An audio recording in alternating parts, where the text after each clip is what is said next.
Hello and welcome to another episode of the Popcorn Conspiracy. I'm Dave G, and joining me right now is my co-host. Hello everybody, I'm Kyle. And tonight we're going to be taking a look at one of the more interesting films that's come out during this COVID-interrupted 2020. It is the latest film from French director Quentin Dupieux, and the movie is called Deerskin. And when I say an unusual movie, I mean it is an unusual movie. It centers around a character called Georges, played by Jean Dujardin, and he is playing a character who has got a lot of mystery about him, but he is on a mission to rid the world of every jacket except for this deerskin jacket that he happens to buy from a man in a very, very small town. Now, the man he buys the deerskin jacket off, and I should say it's an ill-fitting deerskin jacket, also sells him a camcorder. And Georges decides that he is going to become a filmmaker while ridding the world of these jackets that's not his jacket. Meanwhile, he meets Denise, played by Adele Hanel, who is a budding young editor. And once she learns that he's a filmmaker, she's interested and wants to start working with him. But there is a lot of dark secrets behind the scenes here, and they're things that we'll talk about as we talk about the movie. So, mate, Deerskin, it's a short-running movie at 77 minutes, but what did you think of this film? Yeah, I was going to say, it's like a kind of an interesting, funny little film, and I mean funny because, yeah, only 77 minutes. I was kind of surprised by that. It's one I've been kind of looking forward to because I really do like Jean Dujardin as an actor, like ever since watching the OSS 117 movies that he was in. I've been quite a fan of his since then, and but I didn't like the only other Quentin Dupieux movie that I've seen, one called Rubber, which was about a sentient car tire that I think is trying to take over the world using telepathy to blow up people's heads. It's an equally weird movie. It's been a long time since I've watched it, and I guess I wasn't into the same kind of movies that I'm into right now. So maybe, I don't know, I feel like maybe I should give it another watch, but I just remember I really didn't care much for that film, so I was kind of worried going into this one, like, I wonder what I'll think of it. And, I really like this one. I found this one really it had like a dark humor to it that really suited me, that I really could get behind, and like it's most definitely not for everyone, and there's not much of a plot to it, nor does it really make much sense. But the dark humor, it really kept me entertained, and even though there's not a whole lot going on in the movie, it's never boring. Like even for it being a short movie, like something that goes for an hour could be, if it's handled poorly, could be boring. But it's never boring. Like despite like kind of how weird and kind of abstract the whole movie is. But I quite enjoyed it. What did you think of it, dude? Yeah, look, the director promised a movie about a character going into insanity, and that's what this movie is all about, I guess, in a way. I did like the fact that there is some secrets that come out during this movie, but they're not signposted. You and I have talked about this a fair bit in the last 12 months on this show about when there's a twist in a movie, a lot of directors will either signpost it to the point that you can see it coming a mile away, or they just hit you in the face with it and it comes as too much of a shock. But this movie, I think, gets it right. Like, from the get-go, I was asking myself, what's this guy doing? Like, why has he turned up in this town? What is it about this jacket that he wants so much? I found myself thinking of movies like Fargo and The Greasy Strangler, like as I was watching. Greasy Strangler. Yeah, as I was watching the film. But to his credit, the director, screenwriter, like, reveals things when they need to be revealed, and you feel like you're being given enough, even though it is like such an obscure kind of weird film. And I think this movie's going to open up to like a few more people than films have in the past. We've seen movies like The Lobster become really big successes in the last few years, whereas in the past they're the kind of movies that your arty-farty kind of film lover would sneak off to a cinema to see and then never talk about with their friends because they're like, oh, I couldn't explain it kind of thing. But I really, really liked this movie. I thought it was well acted. It was well directed. At times it felt more Scandinavian than French. But look, damn, this movie worked really, really well. Yeah, it's very much, I guess, like a David Lynch kind of movie, like the kind of movies that during the 90s, as you say, it's the kind of thing that only like arty-farty people would have been into. But like now, I don't know, I think people are more kind of open to films like this now. Like I said, it was just maybe 10 or so years ago when I saw Rubber, I just really wasn't into that type of a movie. Yeah. But, yeah, like this one, I think this is probably a more accessible film than a lot of maybe David Lynch's movies. Yeah. Being that, yeah, like this is more a comedy, you know, like it's a really black comedy. And so there's not a whole lot more to it. It's not like real postmodern and real. It isn't like a really hard thing to watch. Like I said, there's not much of a story to it. There's just, well, and not really very much in the way of characters, other than really Georges and Denise. Yeah. Yeah, like Georges is just a man who's thrown whatever life he had away and become obsessed with this deerskin jacket and filming as he wanders around this town. And yeah, and then the jacket starts talking to him, and he becomes obsessed with the idea of making this jacket the only jacket in the entire world by attacking other people and stealing theirs while filming it and telling Denise that he needs her as an editor. Yeah. Like I said, it's such a weird story, but like it never got boring, and the humor, I thought, while it was very dry, like I just found that to be really what kept it entertaining. I just loved how insane the story got, especially when he starts turning the violence to as a way to steal people's jackets. It doesn't make any sense at all what he's doing, and yeah, it has kind of a. I guess it kind of reminded me of Greasy's Strangler, but also of the house that Jack built. Yeah. Except, I guess, well, the house that Jack built was like a much heavier movie with a lot more like disturbing violence, while this was much more of a flat-out comedy. So, kind of like I guess that would be the best way to describe it to some people, would be like House that Jack built meets Greasy's Strangler as far as how to take the story and the characters. Yeah, it's interesting like that because sometimes some movies can kind of feel like they're overstaying their welcome when they're so kind of weird and out there. But I didn't find that with this film, and I think the short running time kind of helped that. But also, the characters, even though there's like a lot of secrets there, the characters are very accessible. Like, I found myself fearing for Denise's safety, like, in this movie. Like, even though you don't know much about her, she's a likable character, and you kind of get the feeling that she's getting sucked into this world that she doesn't really understand and putting her trust in a man that she shouldn't trust. And I think that helps because you become involved then with the story. But also, it's really funny because of the stuff that he does in this movie. Some of it is pretty, like, bad, but you like Georges as a character as well. Like, and I kept on finding myself thinking and looking for little things in the movie about how did he end up like this? Like, what has to happen in your life that you pack up everything to go to a town and want this jacket and then start killing people to get rid of their jackets? Like, it's interesting like that. Like, it's almost got a Hitchcock feel to it when it starts doing things like that.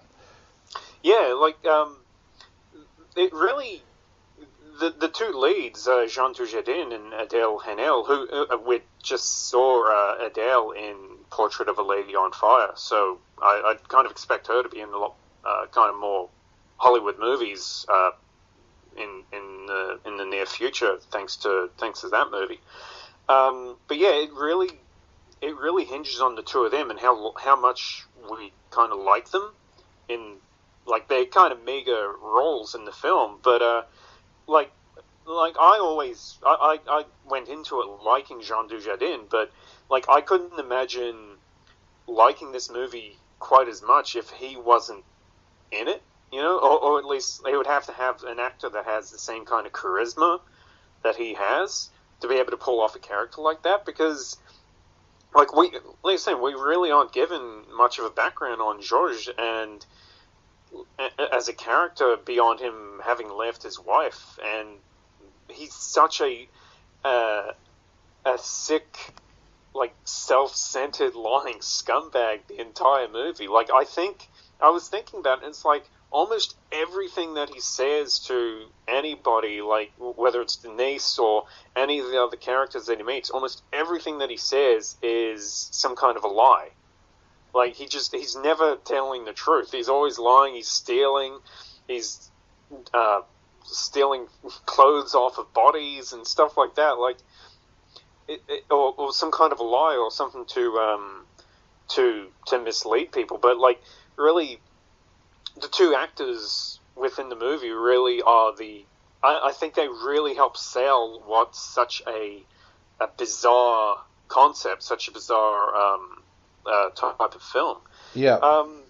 Like as far as like, I might go into my thoughts on like postmodernism and movies and stuff like that later. But like, what did you like? I don't really have much of an opinion on why, but did you kind of have a sense of like why you thought in the end that Georges had a thing for this jacket and like why he was doing the things that he was doing? Like, did you kind of develop some kind of understanding of what you thought he was doing?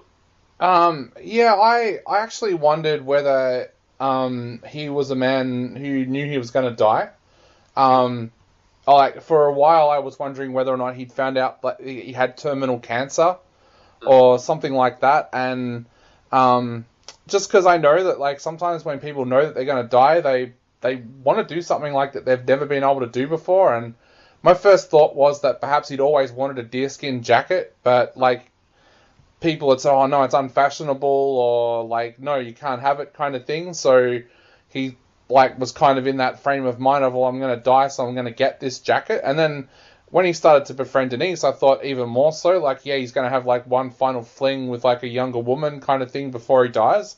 So yeah, I kind of had that in the back of my mind for a while, but then I also didn't know whether or not the director was kind of like trying to do a Lars von Trier, and where the jacket actually meant something else. Like, yeah, I kept on thinking of movies like Antichrist and stuff like that, where people don't get that like everything is subtextual in that movie, that it means something else.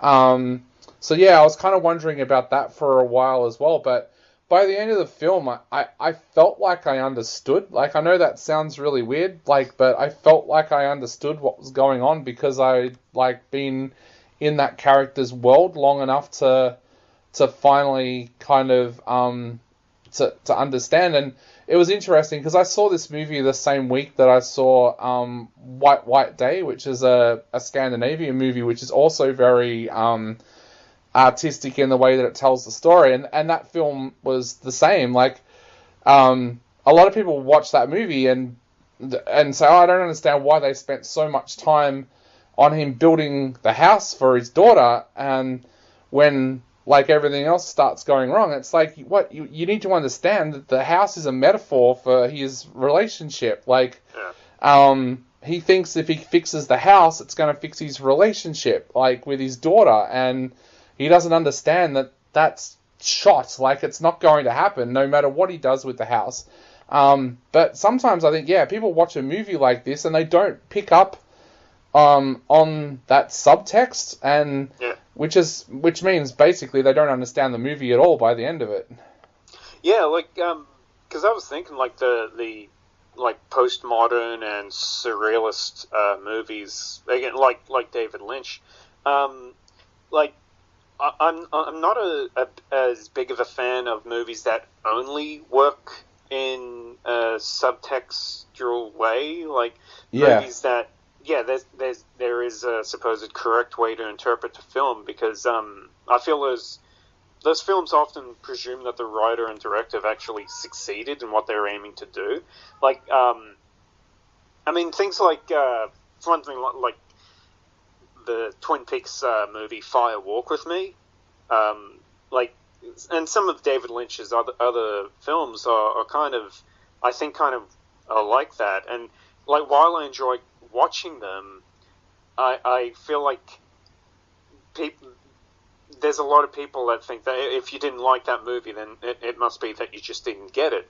But in some cases, I think it, like, well, with that Fire Walk With Me movie, 20 years after it comes out, David Lynch releases like 90 minutes worth of deleted scenes, which made it clear that, oh yeah, this was a movie that was actually butchered in editing.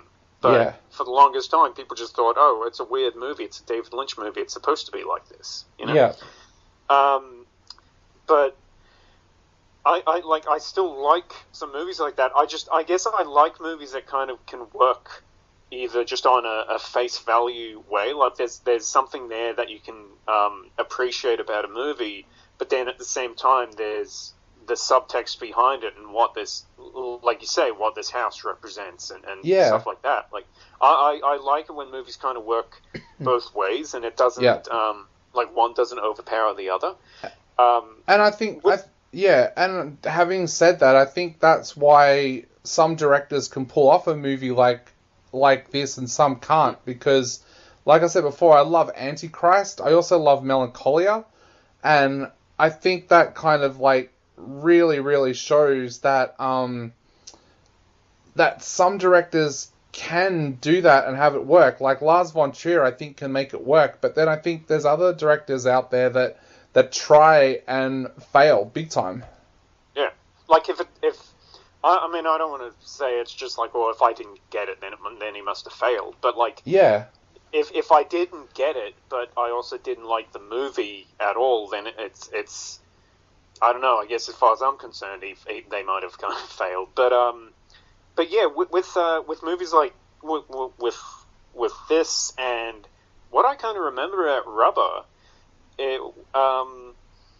I think both those movies were kind of making fun of the idea of people overanalyzing films and trying to discover meaning behind them. Yeah. Like in this movie, Denise, like when Denise is editing Georges' film, she sees the jacket and he's filming his jacket and talking to his jacket and stuff, and she thinks, oh yeah, this it's obviously that the jacket means that it represents the shell that humans put up over themselves to keep them from the world. And like really as far in the movie, it just seems like the jacket was just the filming of the jacket and all that just seemed to be something that he was doing because he was bored. He was given this video camera and he started filming it. But yeah, like I like that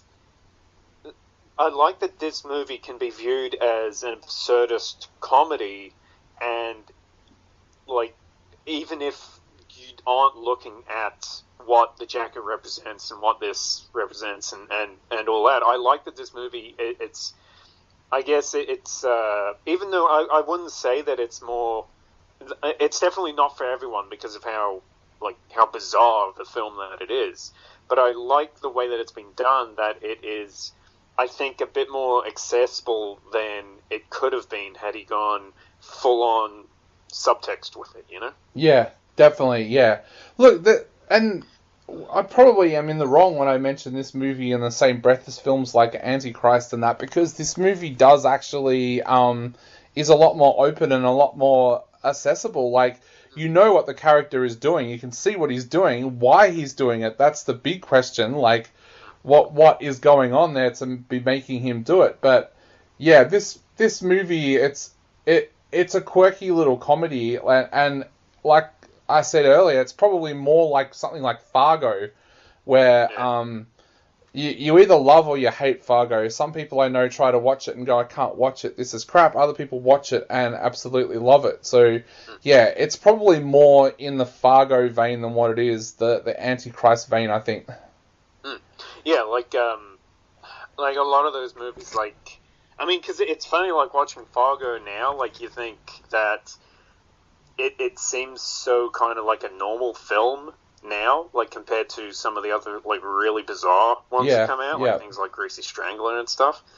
But, yeah, I think that this movie, like, I do think that this movie could be kind of a gateway for potential audiences to those types of more abstract postmodern movies, because I think this one is it is a lot more accessible. Even if you just look at it as a comedy, I think that it works really well. And like I said, it's a very simple movie. There's really only two characters that really matter, but it's really it's put together really well. It's written really well, and the film's two leads really sell the whole thing. Yeah, I think this movie's going to become a cult classic as well. I think because cinemas have been closed right around the world, this movie's kind of come out and been one of those movies that, like, it's online. Some countries have released it in cinemas, kind of thing. And I think it's going to be one of those movies that in a couple of years' time, people are going to be like, did you ever watch that really weird French movie, Deerskin? And people are going to be hunting it. And, like, that's going to happen a lot this year, I think, because even though we're all been in lockdown and we haven't been able to get to cinemas, so many movies have come out this year on streaming platforms, because every streaming platform wants new stuff there. It's impossible for everybody to have seen everything that comes out. And I know I have friends who are hardcore obsessive horror fans, and they can't even keep up with the number of horror films that are coming out at the moment. So there's going to be a lot of movies that come out this year that are going to end up being cult classics, because people in a few years' time will be saying, did you ever see this movie? And then someone will go and hunt it down, and then they'll tell someone else, and they'll tell someone else. So, yeah, it is. Like, this is the kind of movie that you'd almost wonder if in a regular year would people be talking about an Oscar for. Like, would it be the French representative at the Oscars? Like, it's kind of in that territory where it's probably commercial enough to get that, but also artistic enough to have merit as well. So, yeah, I guess to sum up, what are you going to give this one out of 5? I'm going to give this one 4.5 out of 5. I don't want it to sound like I'm just making them. I think I'll give it 4.5. No, I'm going to give this one 4.5 out of 5. I really did enjoy it. Like, it's for it being such a simple film, I guess 4.5 seems pretty high, but for what it was, I really enjoyed it. I really found it to be quite funny when it was supposed to be funny, and interesting when it was trying to be interesting. And it's definitely one that I'd like to. Well, it's one that's that I've enjoyed so much that I actually do want to give Rubber another shot, and maybe even some of the other movies throughout this director's filmography. Yeah. I'm going to give this one 4 out of 5. I really, really enjoyed it as well. There's probably been a couple of movies I've enjoyed more this year, but I'm definitely going to give this one 4 out of 5. And it's a film that I do want to go back and watch again, because I just want to see if there is any little things in there that I missed the first time around when I watched it, just to give me a little bit of a better understanding of George's life. And that's it for our wrap-up of Deerskin. Kyle gave it 4.5. I gave it 4 stars. Go out, check it out, let us know what you think about it, because it is an interesting film, one of the most interesting of this year. But for now, I've been Dave G. And I've been Kyle. And we'll be back very, very soon with another episode of The Popcorn Conspiracy.